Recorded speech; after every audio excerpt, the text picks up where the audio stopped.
Hello जी, नमस्ते। आप सभी को महाशिवरात्रि की ढेर सारी शुभकामनाएं।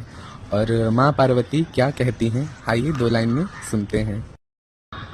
हेरी सखी मंगल गाओरी, धरती अंबर सजाओरी, उतरेगी आज मेरे शिव की सवारी।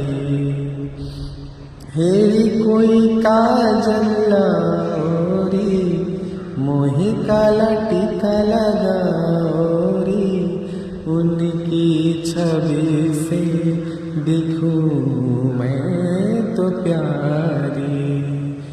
लक्ष्मी जीवारो नजर उतारो, आज मेरे पिया घर आएंगे, आज मेरे शिव घर आ